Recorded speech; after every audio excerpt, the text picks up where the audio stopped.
This week I read The Crying of Lot 49 by Thomas Pynchon, and this was incredible. This was my first time reading Thomas Pynchon. I had planned for V to be my first Pynchon novel, uh, just because it's the first one he wrote. Um, I kind of wanted to start there, but I saw a lot of people online saying that this is actually a really good place to start with his work, a good way to be introduced to him, and it's very short, so I figured why not? Um, yeah, it's like this edition is like 152 pages. I think there's editions out there that are 180 something. Um, I think it's usually one or the other for the various editions with various covers that you can find. I think it's either 152 or 180 something. I can't imagine how big the font must be on that 180 page version because I already thought it was like certainly not small in this version that's slightly more condensed. I don't know, maybe the margins are bigger or something. But anyways, I read this and I read it very quickly. I'm not a fast reader, but with how short this is and with how engaging it is and how it just sucks you into the narrative and you don't want to put it down. I read this recording this on a Saturday morning.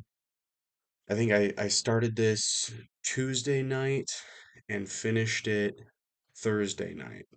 So, and that's pretty fast for me. If you're actually a fast reader, I'm sure you could read this in one sitting. Although I don't know, that might be kind of a crazy experience because a big thing in this book is the main character's descent into paranoia. And as a reader, you really feel that. You experience the paranoia with her. So our main character is a woman named Oedipa Maas. She she finds out that her ex-boyfriend has died. He was like a millionaire um, real estate investor, or maybe billionaire. He's a very wealthy real estate investor. He died, and he named her executor of his will. Um, this is not her spouse. This is her ex-boyfriend. She hasn't talked to him in a couple years. He names her the executor of her will.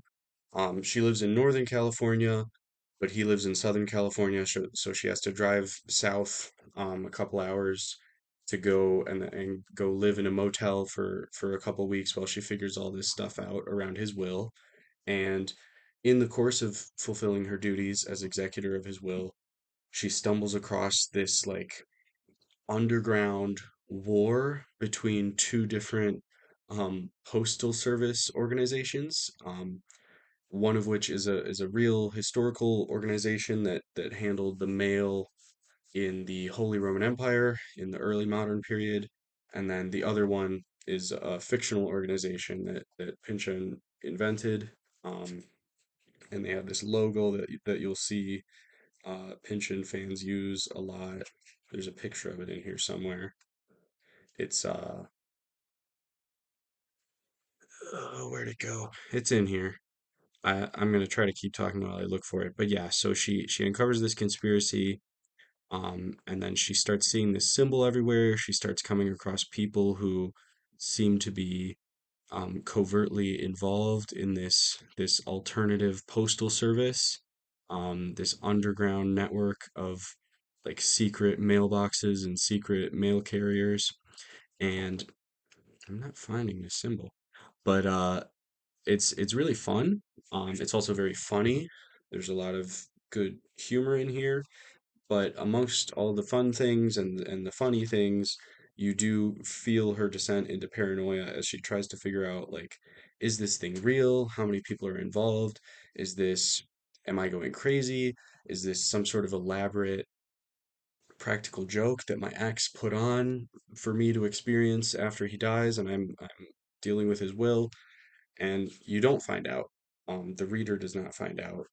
The book ends like right as Oedipa is maybe about to find out if it's real.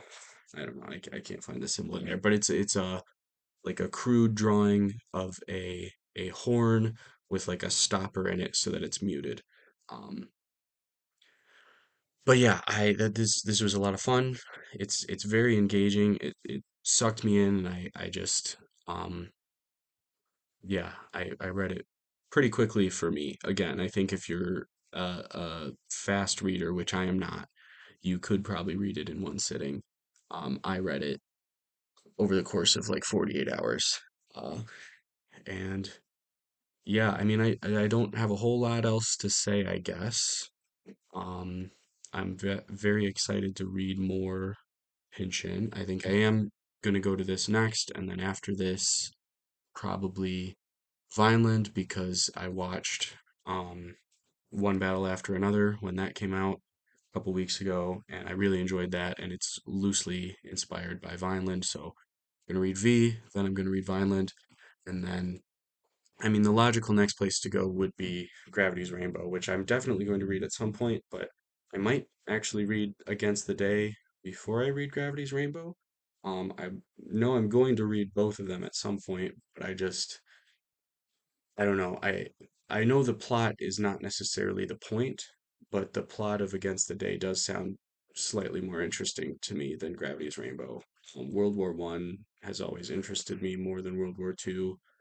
Um, so yeah, we'll see. I'm not reading either of those anytime soon. It'll be probably like next spring or maybe even next summer because I've got a big stack of big books that I need to read before that, for other various reasons. Also, on a similar note of this being my first Pynchon because it's so short, um, this is going to be my first Don DeLillo. I have started reading it, and then after I started reading it, I came across some people online saying that this is not the place to start with Don DeLillo. Um, but I don't know. I bought it because it's, I think, his shortest work. Um, and I like to have something short to read when I'm like taking a break for a day or two from one of the longer books that I'm in the middle of. Uh, and also it sounds kind of interesting, and it has a movie adaptation with Robert Pattinson and Paul Giamatti that got some good reviews. So I want to watch that, but I want to read the book first. So probably gonna have a review of this out sometime next week. Um, and yeah, that's what's going on with me. And I really enjoyed The Crying of Lot 49.